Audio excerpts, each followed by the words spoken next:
అప్పు తన అక్కని రౌడీలు కిడ్నాప్ చేశారని వెంటనే రాజుకు చెప్పడం కోసం తన ఇంటికైతే వచ్చేస్తూ ఉంటుంది. అప్పు ఇంటికి వచ్చేసరికి రాజు అయితే ఇంటికి రాడు. తను వచ్చిన తర్వాత వచ్చిన రాజుకి ఇంకా మల్కాజ్గిరి పాతబస్తీ దగ్గర అక్కని కిడ్నాప్ చేశారు నలుగురు రౌడీలు అని చెప్పేసి చెబుతూ ఉంటాడు. అప్పుడు రాజు వెంటనే షాక్ అయిపోయి అదేంటి అని చెప్పేసి షాక్తో అయినా మీరు అక్కడికి ఎందుకు వెళ్ళారు అనగానే ఇంకా మాయ కోసం వెళ్ళాం బావా అని చెప్పేసి చెబుతూ ఉంటుంది. ఇంత పని చేశారా అని చెప్పేసి ఇంకా రాజు అయితే కంగారు పడుతూ ఉంటారు. ఇంకా అక్కని కిడ్నాప్ చేశారు, నేను వెంట పడుతున్నా కూడా నాకు దొరకకుండా వెళ్ళిపోయింది వెహికల్ అనగానే ఇంకా వెహికల్ నెంబర్ అయితే కనుక్కుంటూ ఉంటాడు రాజు.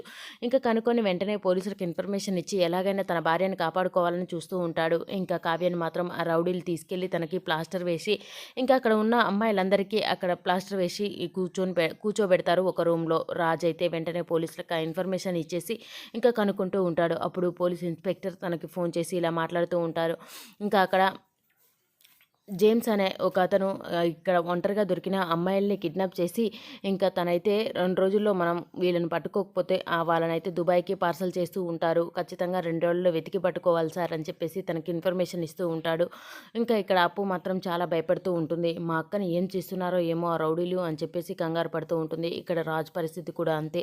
ఇంకా రౌడీలు ఇలా చేస్తున్నారా అని చెప్పేసి కంగారు పడుతూ ఉంటాడు. అంతలోనే ఇంకా ఇక్కడ ఉన్న రౌడీలు మాత్రం ఆ ఒంటరిగా దొరికిన అమ్మాయిలందరికీ ప్లాస్టర్‌లు వేసి వాళ్ళని కట్టిపడేసి ఒక వ్యాన్‌లోకి అయితే ఎక్కిస్తూ ఉంటారు. ఇంకా వాళ్ళని దుబాయ్‌కి పంపించడం కోసం దాంట్లో ఎక్కిస్తున్నారో మరి లేదంటే ఇంకొక దగ్గరికి పార్సల్ చేసి వాళ్ళని కనపడకుండా చేస్తున్నారో ఏమో. ఇంకా సమస్యల్లో ఉన్న రాజ్‌కి కావ్య ఇంకో సమస్యగా మారిపోయింది. మరి రాజ్ కావ్యని ఏ విధంగా కాపాడుకుంటాడు? ఇంకా అప్పు, రాజ్ కలిసి ఇద్దరు కావ్య కోసం వెళ్తూ ఉంటారు. మరి కావ్య దొరుకుతుందా లేదా అనేది నెక్స్ట్ సీన్‌లో చూద్దాం. ఈ వీడియో గనుక మీకు నచ్చినట్లయితే please do subscribe. Thank you for watching friends.